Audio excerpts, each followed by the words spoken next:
All right, WMC, this is the video to find the winner of the winner's choice. Number 3, which is the the Giannis picture, the Griffey ball, the Connor in focus, or the Tua in focus. So let me get back to the bottom here. There we go. All right, so we'll check the time, May 17th at 1:43 p.m. I'm going to go over to the Raz and type live. May 17th at 1:43 p.m. There is the list of our 15 entries. We're just going to randomize your names, and then whoever's on top after the final roll is our winner. So we need a dice roll of 5 or higher. That's not going to work. 7 times. Here we go. Good luck.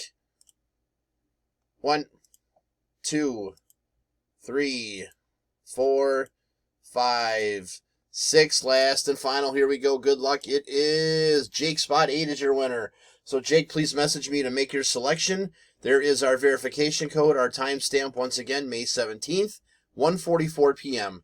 That's it, guys. Thanks.